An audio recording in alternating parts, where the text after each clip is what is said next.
Bonjour, vous m'entendez? Je vais en plus être obligée de me baisser. Bon, j'ai pas mis mon jean préféré, donc j'ai pas le droit au micro où on peut bouger et tout, donc je vais un peu rester scotché au pupitre. Si vous m'entendez plus, levez la main. Mais bon, c'est une petite salle, je devrais réussir quand même à parler assez fort. Déjà, merci d'être là. C'est très cool de voir. Je pense que c'est, si je me trompe pas, la seule conf UX du cycle d'Evox, ce qui est formidable parce que ça veut dire que ça commence à avoir une importance et puis un intérêt pour les devs. Je vous avoue que quand j'ai regardé le programme, j'ai rien compris, je me suis dit « Ouh là là !» Donc c'est bien qu'on soit vendredi et que ce soit la fin parce que normalement tout ce que je raconte est hyper compréhensible, il n'y a pas de termes techniques et donc je vous jure que vous aurez pas mal à la tête normalement. Sinon vous viendrez faire une réclamation. Et on va passer 45 minutes ensemble à parler de navigation sur mobile. Pardon, je ne me suis pas présentée, je m'appelle Amélie Boucher. Je fais de l'ergonomie et de l'UX depuis, je suis petite, j'allais dire, depuis une douzaine d'années, j'ai jamais fait que ça. Et récemment, j'ai monté un tout petit studio de design qui s'appelle l'UX sur le gâteau. J'ai aussi très récemment écrit un bouquin sur l'UX mobile que j'ai ici. Je vous préviens maintenant, comme ça vous préparerez vos questions, que j'offrirai à la première question. Je me suis dit que je l'offrirais forcément à une femme pour la parité et tout. Puis je me suis dit non, c'est pas du tout égalitaire, donc ce sera la première question. Et dans ce bouquin, en fait, il y a évidemment plein de sujets. Et quand on m'a proposé de faire un talk sur l'UX mobile, il a bien fallu choisir, parce que sinon on allait y passer 4 heures, voire plus. Et je me suis dit que ce qui serait intéressant, c'est de parler de ce que les gens me demandent le plus souvent. Quand on vient me voir pour un projet mobile, souvent on a l'impression que sur plein de sujets, on maîtrise, on regarde ce que fait la concurrence. Ça paraît un peu facile parce que on a tous notre mobile, on utilise tous des dizaines d'applications, donc on a l'impression qu'on va réussir à faire. Et puis, si tant est qu'on ait une application ou un service un peu fourni, assez rapidement se pose le problème de la navigation. Autrement dit, de où est-ce qu'on met tout ce bordel, quoi. Et donc, je me suis dit que c'était un bon sujet, comme c'est un petit peu plus difficile que le reste, ou que ça a l'air un peu plus difficile, pour en faire une conférence. J'espère que ça vous plaira. On va juste brosser en intro qu'est-ce que ça veut dire de naviguer sur mobile. C'est pas innocent. Et du coup, les recommandations qu'on fait, elles sont liées à ce contexte-là. Ensuite, je vous donnerai quelques petits tips pour faciliter la navigation des gens sur vos applications ou vos sites mobiles. On abordera un point très particulier sur comment on présente un menu, avec notamment cette mode du hamburger ou du anti-hamburger. On ne parlera pas de bouffe, hein, c'est vraiment de l'interface. Et puis on finira, si j'ai du temps, parce que je suis toujours en retard dans les confs, par la navigation par geste. Non, en vrai, j'ai essayé de raccourcir parce que ce point-là est hyper important dans la navigation et que j'ai envie qu'on l'aborde. Si ce n'est pas le cas, de toute façon, les slides sont dispo, le bouquin aussi, etc. Alors d'abord, qu'est-ce que ça veut dire de naviguer sur mobile? C'est pas évident hein, de ne pas bouger. Je vais me faire gronder sinon. Donc je vais rester là. En général, quand on conçoit, quand on est en workshop, on est autour de nos tables de travail, on se dit alors, on va concevoir notre application ou la refondre, j'en sais rien, mais on travaille, ça va être super, on dessine des boîtes, des flèches, oui, l'utilisateur va passer par-ci, par-là. On a l'impression que ça va être trop super, qu'il va naviguer sur des flots géniaux sous un grand soleil, il y aura des oiseaux et tout ça. Et en fait, en vrai, pour les gens, et pour nous d'ailleurs, on s'en rend compte parce qu'on est utilisateur, c'est plus souvent la galère. C'est plus souvent la galère et c'est pas anodin parce que sur mobile, on est vraiment dans un contexte qui souffre pas le défaut. Autant, alors c'est terrible à dire et le répétez pas, mais autant on bosse sur une appli métier que les gens sont obligés d'utiliser parce qu'ils n'ont pas d'autres outils sur laquelle ils sont 8 heures par jour, ils sont obligés, ils font avec, les malheureux. Autant sur mobile, on est très souvent dans un contexte très concurrentiel, ou au moins un petit peu. Pas concurrentiel juste parce qu'il y a d'autres gens qui proposent le même service ou un service comparable au vôtre, mais concurrentiel parce que la vie, quoi. Parce que la vie et qu'il arrive plein de trucs qui fait que je démarre une application ou un service et puis parce qu'il arrive plein d'autres choses, je l'abandonne. Donc on est dans un contexte qui est, on dit que c'est hypersensible aux défauts d'architecture de l'information, donc il faut faire encore plus attention qu'ailleurs. Même si mon devoir est de vous dire qu'il faut faire attention tout le temps. Pourquoi c'est hypersensible? Je vais tracer rapidement. On n'avait pas le droit à bullet points, donc j'ai mis des étoiles. Mais quand même, c'était important de vous dire que c'est hypersensible. Pourquoi? Je vous apprends rien en vous disant que le réseau sur mobile, non, c'est pas tout le temps super et que oui, souvent, on attend. Donc plus j'attends, plus mon défaut d'architecture de l'information, si je demande 2 tapes au lieu d'un, plus ça va être difficile d'atteindre mon objectif. C'est aussi hypersensible parce que le contexte mobile, c'est très propice aux ruptures. Je viens de démarrer une application, je vais regarder une info, même ne serait-ce que la météo, ma mère m'appelle, paf, rupture, je fais autre chose, et puis probablement je ne reviendrai même pas voir la météo ou ce que j'étais en train de vouloir consulter. Rupture ou papillonnage, hein. Je fais 12 trucs en même temps, voilà, je ne suis pas vraiment à ce que je fais, je suis pas forcément je poursuis pas des objectifs très importants, donc potentiellement je peux m'en aller. Et je m'en vais d'autant plus que on me facilite pas la navigation. Les durées des sessions d'usage sont parfois, voire très souvent, extrêmement limitées. Ça peut être 2 secondes. On parle beaucoup dans le langage commun, quand on entend les gens parler de leurs usages mobiles, ils disent beaucoup je check. Ouais, checker, ça se passe en 1 seconde, 2 secondes, allez, 5 secondes maximum. Et il y a beaucoup des usages mobiles qui sont ça. Pareil, hein, quand on essaie d'optimiser l'UX et qu'on se dit alors, il va prendre son téléphone, il va regarder, il va dire alors, où est-ce que je vais aller? Pas du tout, c'est pas ça la vraie vie. Donc ce contexte-là rend le travail sur la navigation encore plus important. On a aussi souvent une potentielle, hein, évidemment, mais surexposition aux défauts parce qu'on a beaucoup, alors moins dans les sites mobiles, mais plus dans les applications, une grande récurrence d'usage. Facebook, je vous apprends pas que si la navigation n'est pas optimisée, on a un petit problème parce que les gens y passent la moitié de leur temps. Au travail aussi. Et ça veut dire que du coup, non seulement je rencontre un défaut d'architecture de l'information, je dis je, en tant qu'utilisateur, évidemment, je ne m'en rends pas forcément compte. Quand je me rends compte, c'est pire. Parce que là, si ça passe le seuil de la conscience, c'est que c'est vraiment pas cool. Mais plus je le rends compte, plus justement ça peut passer le seuil de ma conscience. Plus je peux me rendre compte et me dire pourquoi à chaque fois je dois appuyer sur ça alors que c'est évident que je vais aller là. Et c'est des choses qu'on entend dans les retours des gens quand ils parlent des applications ou des services. Et puis souvent, on a affaire à des besoins pressants, alors pas de mauvais jeu de mots, mais soit par rapport à l'objectif, j'attends une réponse hyper importante, j'en sais rien, d'une amie à qui j'ai rendez-vous, de mon mec. Voilà, il y a souvent une fébrilité dans l'usage mobile, encore plus quand on est dans une relation 1 à 1.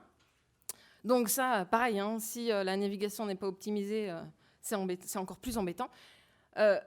Et parce que ça peut être les deux en même temps, du contexte. Je suis dans la rue, dans un quartier un peu malfamé, ça fait déjà 3 fois que je me fais tirer mon téléphone dans cette rue-là, mais pour autant, je ne sais pas trop où je vais, donc j'ai besoin de regarder mon téléphone. Là, c'est un contexte hyper stressant qui fait que la navigation doit être hyper optimisée.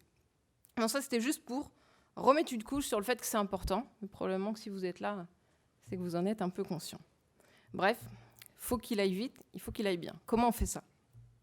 Déjà, on évite ce qu'on appelle une architecture plate. Il y a 2 grands modèles. Je vous ai dit, hein, c'est pas compliqué. C'est le seul truc où il y a des schémas.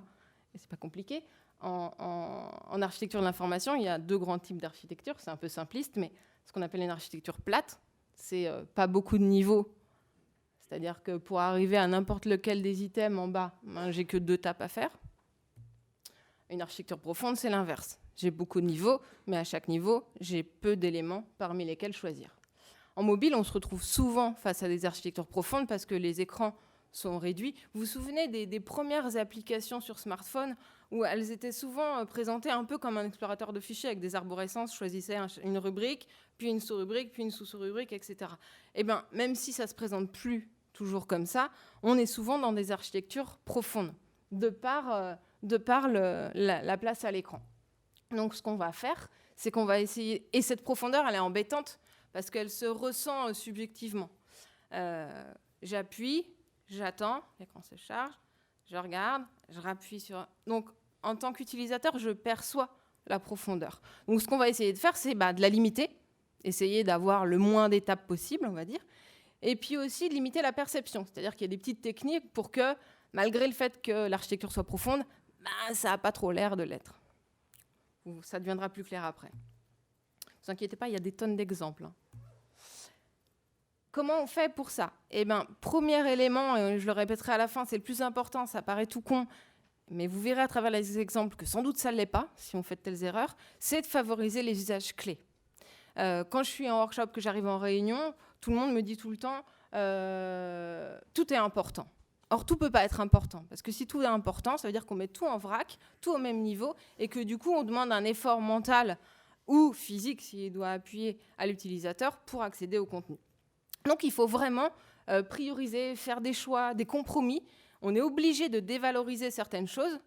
Peut-être que l'accès au service client n'est pas hyper important et que s'il est disponible dans le menu, l'utilisateur saura le trouver. Et le dévaloriser, ça nous permet, bon, je dis service client, c'est le premier truc qui me passe par la tête, mais en tout cas un usage accessoire, qui peut être accessoire pour vous, permettra de mettre l'accent sur ce qui compte vraiment, que ce soit le besoin utilisateur ou vos besoins stratégiques à vous. Hein. Si vous avez envie de pousser telle ou telle feature, ben, voilà, ça vous permet d'avoir la place et l'opportunité de le faire. Et le premier truc qu'on va faire pour faire ça, c'est peut-être d'essayer d'éviter la navigation. Exemple. Je suis sur Linkso. Qui connaît cette application ou ce service? Ah, quand même. J'ai l'impression que c'était un truc inconnu. Ça permet de suivre son budget et de le gérer en compilant les comptes qu'on peut avoir dans plusieurs banques, ou une seule, hein, peu importe, et d'avoir du coup une application de suivi, de gestion de son budget. Sur cette application, évidemment qu'un des usages principaux, c'est d'aller voir non seulement son solde, mais allez, on va dire dans ce qu'on rencontre le plus souvent, les 5 dernières opérations sur mon compte chèque. Compte épargne, on la regarde rarement. Et j'arrive sur cet écran à gauche, et puis ce que je vois, c'est, en haut à droite, je vous lis un peu ce que certainement vous ne voyez rien, mes comptes, tous mes comptes, combien j'ai plus, 82 €. Ensuite, compte chèque, tant d'euros, compte épargne, tant d'euros. Donc assez naturellement, si mon besoin, c'est d'aller voir les 5 dernières opérations, j'en sais rien, est-ce que le mec du fuel, il a encaissé le chèque? Est-ce que, voilà, en général, les utilisateurs de services bancaires vont regarder si tel ou tel truc est passé ou pas, dans les 5 à 10 derniers maximum. Et donc, en voyant le solde de mon compte chèque, naturellement, je vais avoir envie d'appuyer dessus pour voir ce qui s'est passé dans les dernières opérations. Et en faisant ça, j'arrive sur l'écran que vous voyez à droite, qui est un écran où c'est écrit, en fait, c'est la même chose en plus gros, très intéressant. C'est écrit tous mes comptes, encore le 82 €, le compte chèque, combien j'ai. Alors, je vois que c'est le compte chèque de la BNP Paribas, donc c'était hyper intéressant à ce moment-là de me le dire. Donc, ça m'apportait un truc en plus. Bref, j'apprends rien de plus sur cet écran. Il y a quelques informations en plus, mais qui ne m'apportent rien dans mon usage quotidien.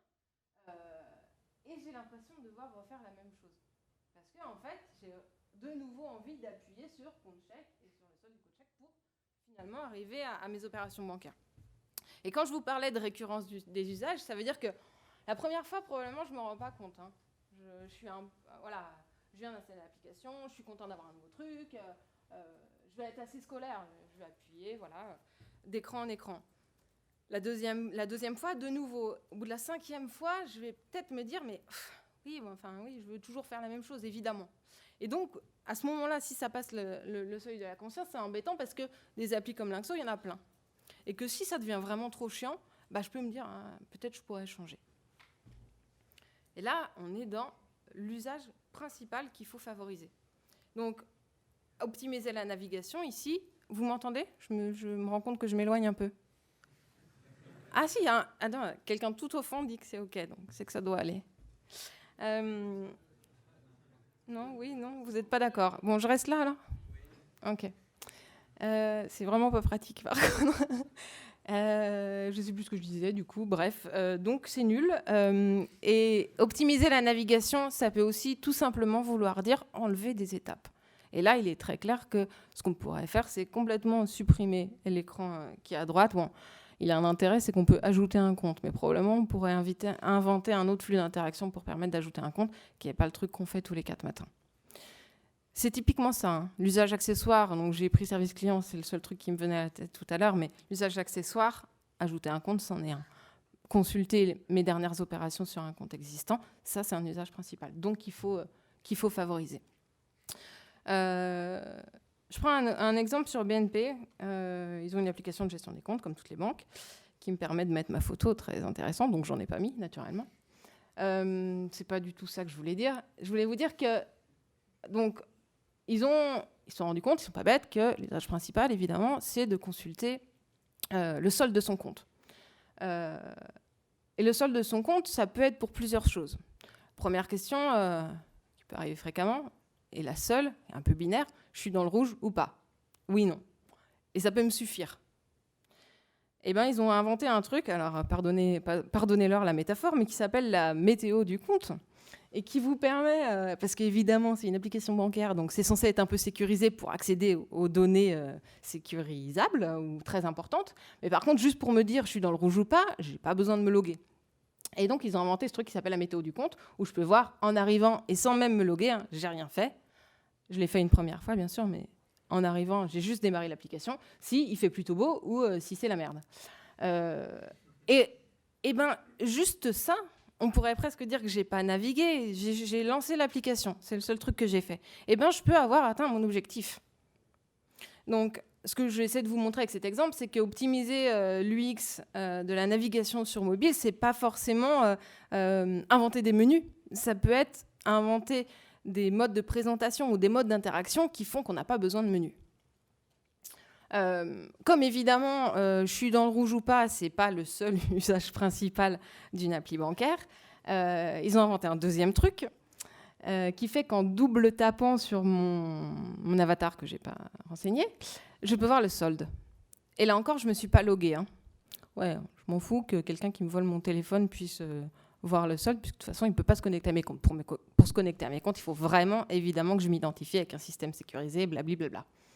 Mais du coup, là, avec très peu de navigation, voire pas, j'arrive à satisfaire deux usages principaux qui sont j'ai de l'argent ou pas et combien j'ai d'argent.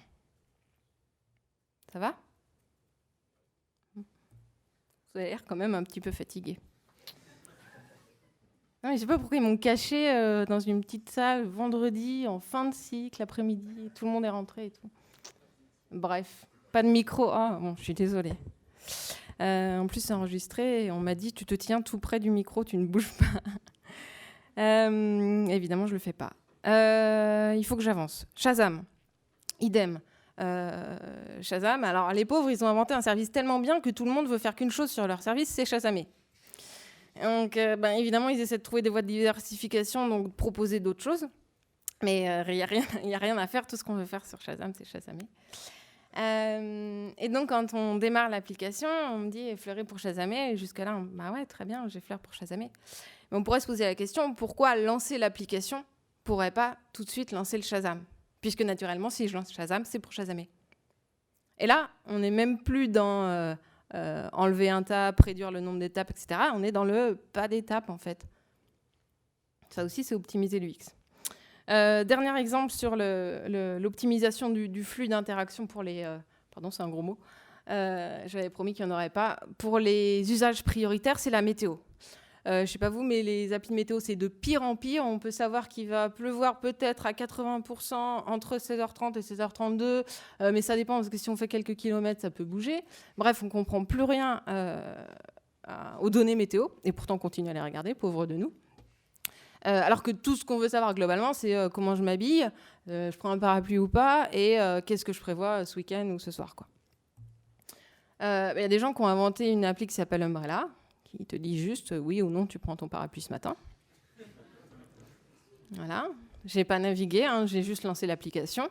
Mais comme ils sont encore plus malins, j'ai même pas besoin de lancer l'application. C'est elle qui éventuellement vient vers moi quand oui, je dois. C'est une notif qui dit tu devrais peut-être prendre ton parapluie ce matin. Donc là, j'ai même pas émis le souhait de démarrer l'application. J'ai rien demandé en fait. Mais au moment où j'ai installé l'application, j'ai dû dire oui à quelque chose. Et effectivement, du coup, c'est plutôt elle qui vient précéder mon besoin et qui me fait penser à quelque chose. Donc là, non seulement je n'ai pas navigué, mais en plus, je suis content que Umbrella m'ait protégé de la pluie. Ça, c'est optimiser la navigation. Deuxième grande piste, c'est d'essayer vraiment de se forcer à travailler sur la réalité vécue de l'architecture de l'information et pas sur les boîtes et les flèches qu'on dessine. Parce que quand on dessine des boîtes et des flèches, on n'est pas dans la vérité. On n'est notamment pas dans tous les... Putain, on a le droit, c'est vendredi soir. Les putains d'écrans d'onboarding ou d'introduction aux innombrables applis qu'on installe tout le temps et qui nous expliquent à quel point elles sont super. Tous ces premiers écrans qui précèdent ce qu'on appelle le premier écran utile d'un service. L'écran utile, comme son nom l'indique, c'est là où j'obtiens de l'information ou là où je peux faire des choses. Et la première chose par rapport à ces écrans-là, si on n'a pas le choix et que le boss du marketing nous force à en mettre, et ça arrive, c'est de bien choisir quoi dire. Je vous ai mis 3 exemples là. Et pourtant, je fais exprès volontairement de prendre des grands parce que tout le monde fait des erreurs. Et c'est pas parce qu'on s'appelle SoundCloud, je sais plus qui a, Arte et Pinterest, qu'on fait pas des bêtises. Et là, c'est quoi leur bêtise ? C'est qu'ils trouvent rien de mieux à nous promouvoir quand on installe l'application. Alors, le problème, c'est qu'en plus, c'est pas juste quand on installe l'application, mais aussi toutes les mises à jour. Donc, on se tape ces écrans-là souvent. Je pense que vous en faites l'expérience autant que moi. Et donc, au final, ce qu'on voit en test utilisateur et dans la vie, c'est que les gens font comme ça. Ils regardent même pas ce qu'il y a sur les écrans, juste pour enfin arriver à ce qu'ils voulaient. Bref. Ces gens-là ne trouvent rien de mieux à nous dire, et j'ai pris eux, mais j'aurais pu en prendre plein d'autres, que de promouvoir la fonctionnalité de recherche. Parce que c'est tellement incroyable d'avoir une recherche sur SoundCloud, sur Arte et sur Pinterest que ça vaut le coup de le mettre en avant, quoi. Alors certainement, ils ont vachement travaillé, ils ont mis beaucoup d'efforts et peut-être leur recherche est incroyable. Mais si elle est si incroyable que ça, ils n'ont pas besoin de le dire. Les gens le vivront et c'est très bien. Quand on bosse sur l'UX, il ne faut pas rêver ou il ne faut même pas vouloir que les gens vous appellent en vous disant oh, « Votre expérience d'utilisateur, elle est géniale, j'ai jamais autant kiffé d'utiliser une application. » Non, ce que vous souhaitez, c'est que les gens n'en parlent pas. Parce que s'ils n'en parlent pas, ça veut dire que tout s'est bien passé et qu'ils ont pu se concentrer sur le cœur du truc, quoi. Ce pourquoi ils sont venus, je sais pas, l'information et le service, l'utilité. Idem, hein, dès qu'on voit des pointeurs qui indiquent des boutons où on ne fait que redire ce qui est écrit sur le bouton ou expliquer une icône, c'est que c'est pas bon. Hein. J'ose espérer que vous voyez peut-être pas au fond. En appuyant sur un bouton plus, ça sert à créer, oui, j'aurais pu imaginer, qu'il faut appuyer pour consulter quelque chose, que le bouton « Je fais mes courses », c'est une application pour faire ses courses, c'est pour commencer ses courses, enfin voilà. Dès qu'on explique l'évidence, c'est un problème, et c'est un problème pourquoi ? C'est un problème parce que ça prend la place d'autre chose. Je reviens à ce que je disais au début. Le problème, c'est pas le truc en lui-même, c'est le fait que du coup, le temps que l'utilisateur consacre à ça ne sera pas disponible pour autre chose. Son temps et son temps de cerveau aussi. C'est un mauvais jeu de mots, encore une fois. Le Monde, par exemple, trouve rien de mieux. Il faut que je change d'expression. Qu'à nous mettre, je les ai comptés un jour, 7 ou 8. Écran, j'ai toujours été nulle en maths, un peu moins. Précédent, l'usage de l'application, et c'est le cas à chaque mise à jour. Alors le problème, c'est pas forcément ce qu'ils nous disent dedans. Il y a des choses très intéressantes. Par exemple, pour fermer un article, ils nous apprennent le geste de swiper vers le bas. Pour un usage quotidien d'un quotidien, c'est très intéressant. Par contre, c'est pas du tout le bon moment pour le dire. Et donc là, au bout du 3e écran, j'en ai juste marre et je regarde plus ce qui est écrit, quoi. Et encore, je suis gentille. Par contre, j'ai pris les mêmes parce que c'est la même équipe, comme ça, ils ne se fâchent pas trop. En plus, c'est mon préfacier qui est responsable du truc. Donc quand même, je lui dois un peu des trucs. C'est la matinale. Vous connaissez cette application ? Bof ? Oui, non ? Un petit peu ? Pas beaucoup. Vous verrez, c'est nul. Non, c'est intéressant. C'est la rédaction du Monde qui fait une vraie sélection tous les jours. Donc, ce n'est pas un truc automatique. Sélection d'humains, de, je crois, 15 articles par jour qui sont disponibles, donc, comme l'indique l'écran à gauche, dès 7 heures. Vous sélectionnez ce qui vous intéresse ou pas, et ensuite, vous pouvez les consulter en mode hors connexion. Donc, dans le métro, le RER, ce que vous voulez. Parce que, comme chacun sait, sinon, c'est un peu compliqué. Et donc, ce qui est intéressant dans ces 2 écrans, c'est qu'ils m'apportent une information que je n'aurais pas pu avoir sinon. Donc là, ça devient intéressant. On me dit, dès 7 heures, ok, donc là, ça m'apporte cette information-là. Si je ne l'avais pas eu, ça n'aurait pas été évident. Et puis, on me dit que je vais pouvoir consulter les articles hors connexion. Idem, hein, si j'ai fait attention qu'au mode Tinder-like, je n'ai pas forcément prêté attention à l'utilité de ce truc-là, qui est finalement de me mettre de côté des articles, les sauvegarder sur mon téléphone pour pouvoir les lire plus tard. Donc, ces 2 écrans, c'est pas trop. Ça me donne une vraie information discriminante, c'est-à-dire qui donne une vraie information et qui n'est pas disponible ailleurs. Donc, c'est acceptable. Mais c'est mieux quand on le fait en contexte. En contexte, ça veut dire vraiment dans l'écran utilitaire. Donc là, j'ai 3 exemples sur Vivino, Twitter et Hangouts avec des petites flèches. Alors, ce n'est pas forcément l'interface qui fait l'intérêt du truc, hein. C'est le fait qu'on me le dise au bon endroit, parce que le fait d'avoir l'interface autour va m'aider à comprendre. Je reprends mon exemple du Monde. Si on m'explique comment fermer un article au moment où je suis sur un article, je vais mieux le comprendre que si on me le dit au tout début, alors que je n'ai même pas encore accédé à l'application. Donc en contexte, c'est mieux. En contexte et au bon moment. On appelle ça le just-in-time education. C'est-à-dire que ça ne sert à rien d'expliquer aux gens comment fermer un article si peut-être jamais de leur vie ils vont lire un article parce qu'on installe plein d'applications et on en utilise très peu. Donc peut-être que le meilleur moment pour expliquer aux gens comment fermer un article, c'est d'abord d'attendre qu'ils aient consulté au moins un article, et puis peut-être même qu'ils aient fermé un article eux-mêmes avec un bouton visible à l'écran. Il y a évidemment une croix assez conventionnelle ou un bouton back pour fermer ou revenir à la liste. Et au moment où l'utilisateur fait ça, là on peut lui dire bah, c'est super, mais est-ce que tu sais que tu peux aussi être plus efficient ou aller plus vite avec ce geste pour refermer ton article. Et là, non seulement je suis dans de bonnes dispositions mentales pour le comprendre, mais ça fait sens. Parce qu'effectivement, ça résonne avec ce que je viens de faire. C'est clair ? Je vous ai mis d'autres exemples d'éducation juste à temps, ou par exemple au milieu sur Beta Series. C'est seulement lorsque j'ai ajouté au moins une série et que je vois les épisodes s'afficher qu'on m'explique comment déclarer que j'ai vu un épisode. Avant que j'ajoute une série, ça ne sert à rien de m'expliquer ça. Ça ne m'est pas utile et en plus, j'ai moins de potentiel à comprendre. Bon, il y a d'autres exemples, mais qu'on va passer. 3e grand conseil pour optimiser la navigation, c'est de prévoir ce qu'on appelle de la navigation transversale. C'est des raccourcis d'un écran à un autre qui ne sont pas forcément prévus dans la navigation principale. Je m'explique. Sur la copie d'écran, je suis sur Le Bon Coin, je suis en train de consulter une annonce. En haut à droite, il y a 2 petites flèches, une vers le haut et une vers le bas. Ça me permet d'aller à l'annonce précédente et à l'annonce suivante sans devoir retourner à la liste.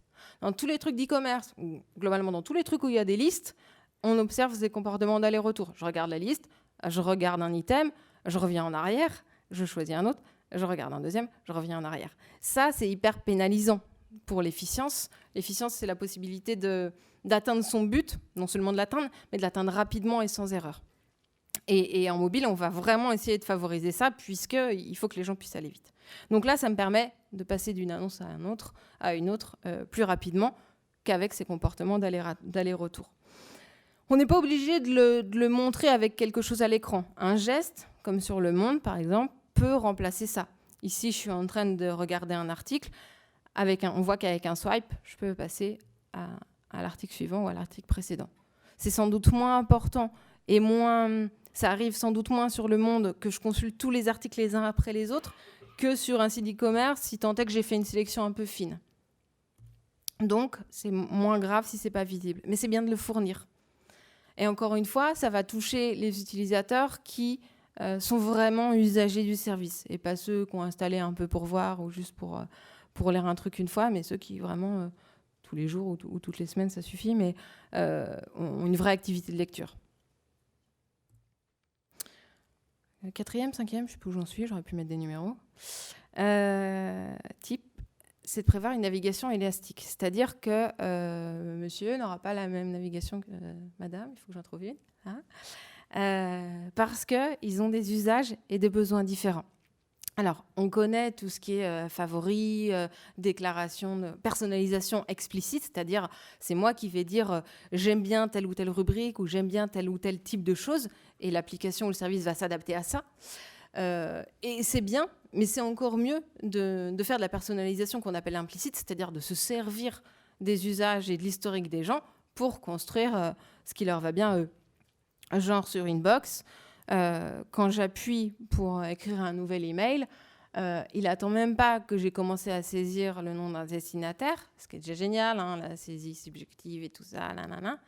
Non, là, avant même que je dise à qui je veux écrire, il me propose des gens, et ces gens-là ne sont pas les mêmes que ceux de monsieur, Parce que d'abord, c'est mon mec, mon père, ma sœur. Et c'est cela parce que, évidemment, il a repéré que c'était les gens à qui j'écris le plus. Donc, ça marche très bien si je veux écrire à quelqu'un d'autre. Je n'ai pas de table supplémentaire. Par contre, ça optimise vraiment mon efficience pour ce que je fais le plus souvent. Ça, c'est de la navigation élastique.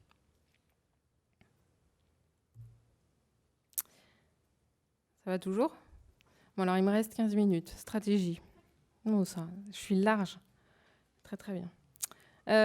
Très important. Est-ce qu'on met un menu visible ou un menu caché ?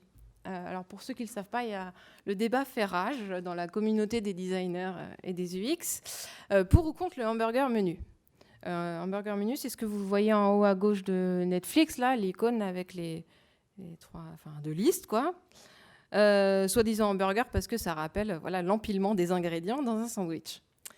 Le débat fait rage parce qu'évidemment, quand on commence à faire des analyses, on se rend compte que, bizarrement, quand on utilise un menu caché comme celui-ci, plutôt qu'un menu visible, comme vous voyez en bas à droite sur Fitbit, où je vois assez classiquement les différentes rubriques du menu, j'ai moins d'usage interrubrique à gauche qu'à droite. Ah oui, parce que plus je vois les choses, plus j'ai de potentiel à les utiliser, parce qu'elles ont un pouvoir suggestif. Quand je vois quelque chose, ça peut me donner l'idée de l'utiliser, versus quand je ne le vois pas, naturellement. Donc le débat fait rage, parce que du coup, tout le monde branle-bas de combat, tout le monde dit « Ah, mais alors, si les usages sont plus importants quand on voit le menu, il faut mettre le menu partout. » Eh bien non, enfin pas toujours. Et ça me paraît important de lister quand est-ce qu'on a le droit ou quand est-ce que c'est préférable d'utiliser un menu caché ou d'utiliser un menu visible. Et c'est pas au pifomètre, c'est en fonction de choses très objectives et faciles à contrôler. Alors quand, justement ? C'est mon deuxième slide avec un truc interdit qui s'appelle une liste à puces. Mais après, il y a des exemples. C'est important parce que si en plus vous avez une combinaison de plusieurs choses comme ça veut dire que probablement vous devez avoir un menu visible et après on verra les menus cachés. Bon, quand est-ce qu'on a besoin ou quand est-ce que c'est préférable d'avoir un menu où les rubriques se voient tout de suite ?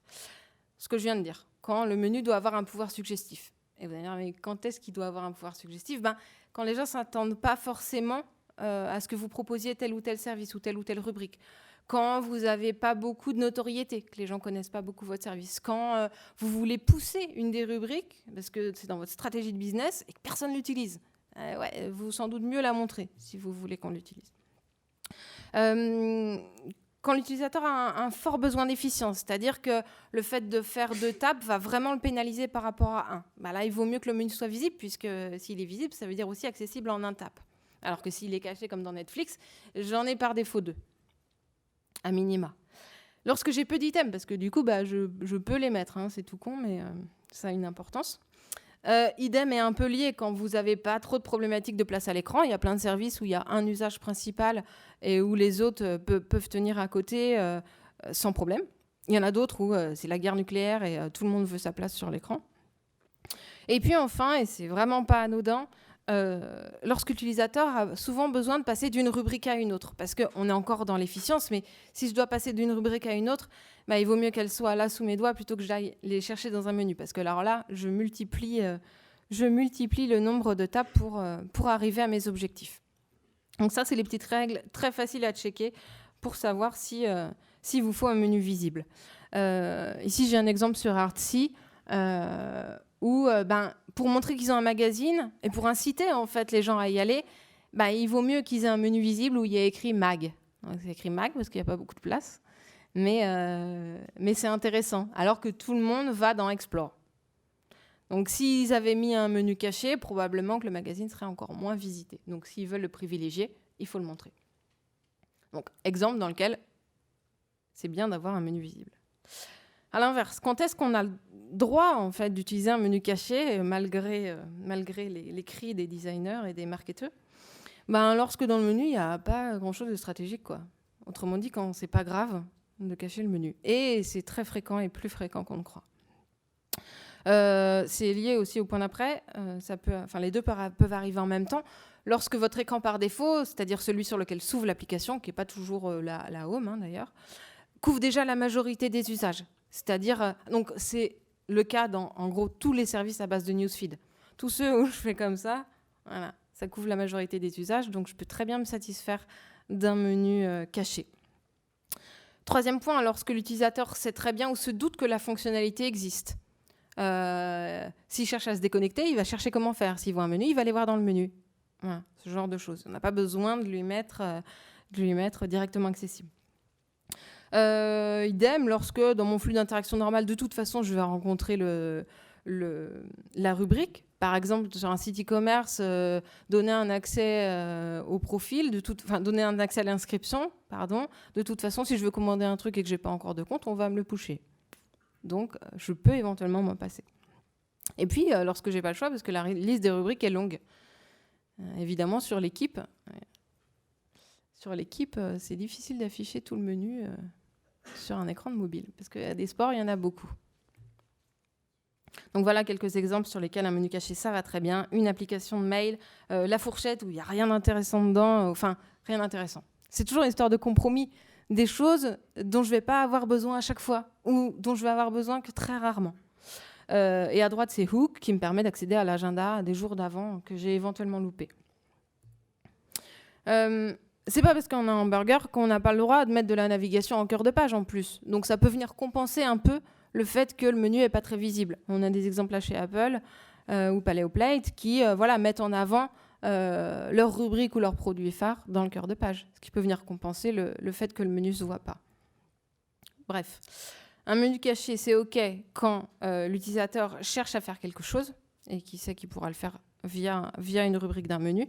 Par contre, ça marche moins bien quand on essaie d'inciter l'utilisateur à faire quelque chose ou de lui donner des idées. Pourquoi ça peut être utile de cacher son menu ? On pourrait dire, on n'a qu'à l'afficher. Et quoi ? Non, parce qu'en l'affichant pas, on libère de la place à l'écran. Et libérer de la place à l'écran, c'est pas juste pour la beauté du geste. C'est pour faciliter ce qu'on appelle l'effort d'attention sélective. L'attention sélective, c'est résumé par un truc hyper connu en psychologie cognitive qui s'appelle l'effet cocktail party. C'est très approprié pour un vendredi soir. L'effet cocktail party, c'est quoi ? Vous êtes dans une fête, il y a plein de bruit, de la musique et tout ça. Vous êtes en train de discuter avec quelqu'un, donc vous êtes capable là, de maintenir une attention concentrée sur quelque chose. Pour autant, et donc vous faites abstraction en fait du brouhaha. Pour autant, si quelqu'un dit votre nom pas trop loin, vous allez décrocher et dire oui. Donc, ça signifie que malgré tout, sans vous en rendre compte, vous avez prêté attention à tout ce qui vous entourait. Et on sait depuis pas très longtemps que l'effort que ça vous demande, c'est d'abord de traiter tout ce qu'il y a alentour pour vous dire finalement ensuite « ça ne m'intéresse pas », pour pouvoir vous concentrer. Ça va ? On appelle ça « inhiber les distracteurs ». Donc, et même si vous ne vous en rendez pas compte, vous faites ce travail mental-là. Donc là, c'est traité sur le plan auditif, mais c'est exactement la même chose en visuel. Donc ça veut dire que sur une interface, s'il y a plein de bordel, vous êtes obligé d'inhiber le bordel avant de pouvoir vous concentrer sur ce qui vous intéresse. Donc enlever des choses à l'écran, ça a aussi cette valeur de faciliter le travail mental de l'utilisateur, en fait. De faire à sa place quelque chose que sinon on lui demande. Et pour ça, on peut utiliser un truc très intéressant qui s'appelle le moment d'interaction. Je n'ai pas besoin des mêmes choses selon ce que je suis en train de faire. Je vous montre juste un exemple sur Stellar, qui est une application où justement on a beaucoup de consultations de newsfeed. Quand j'arrive à gauche, je vois mon menu visible. Mais dès que je commence à scroller, il s'efface. Parce que, en commençant à scroller, j'ai dit mon usage ou ce que j'ai envie de faire, c'est de regarder le flux.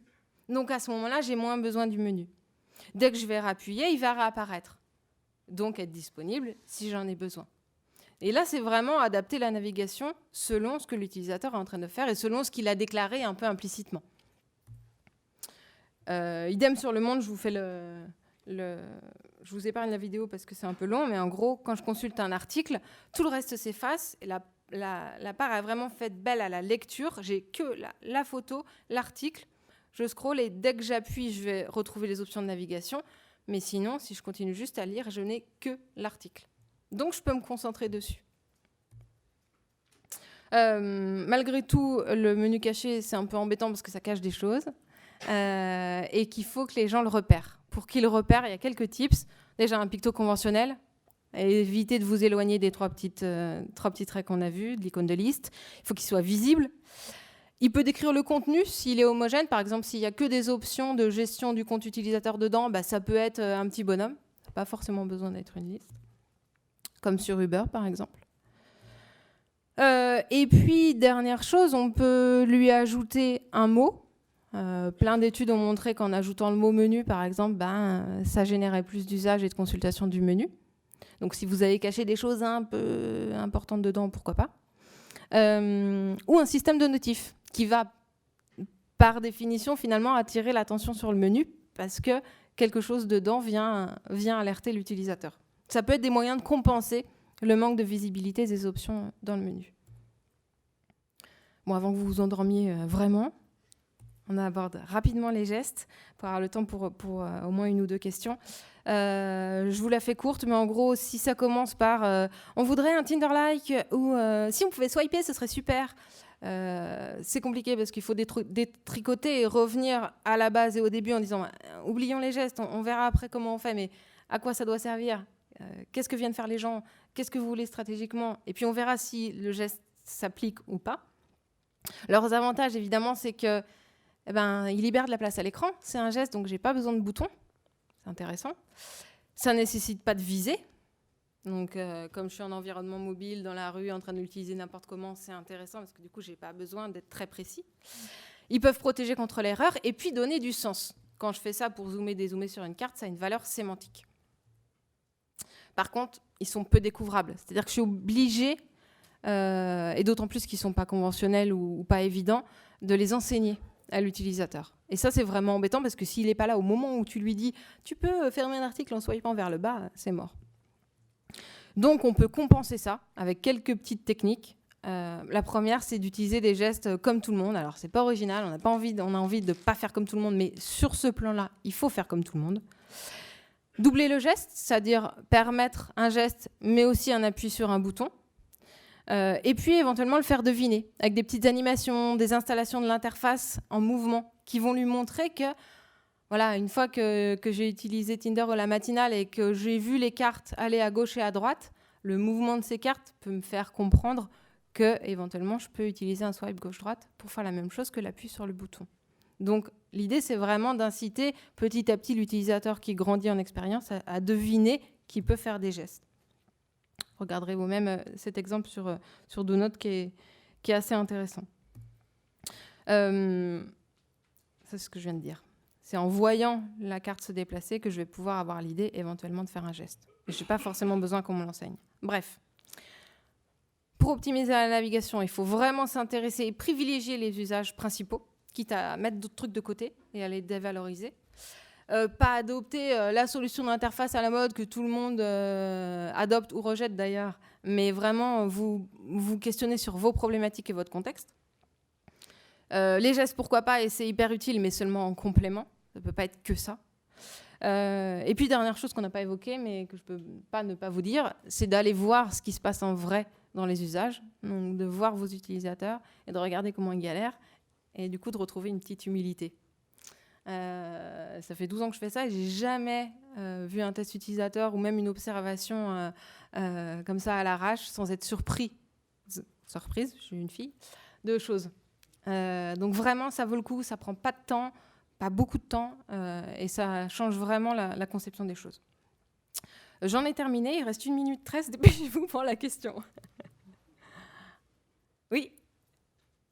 Oui, vous avez gagné un livre.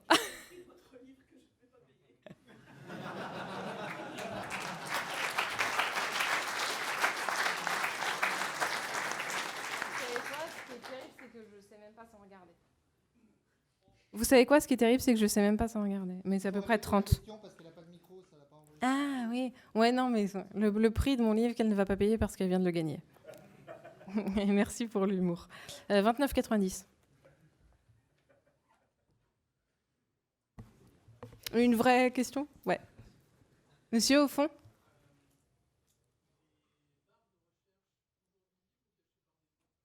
Ça dépend. C'est ma réponse préférée. C'est ma réponse préférée, mais en vrai, c'est la seule qui vaille en ergonomie. C'est-à-dire qu'il y a Il y a très peu d'interdits ou de règles à observer à tout prix. C'est toujours dépendant du contexte. Donc là, je vais vous demander, je pose toujours des questions en retour. Je suis la meuf à questions, c'est très chiant. Mais je vais vous demander l'importance de la recherche dans votre application ou votre service. Voilà. Visible tout le temps, évidemment. Sauf si c'est un annuaire, mais dedans, il y a 12 personnes. Enfin, voilà, c'est tout.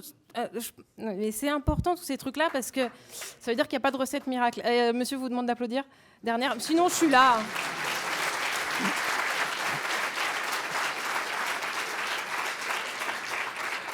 Non, merci beaucoup. Je suis là encore un peu, donc vous pouvez venir me voir sans problème.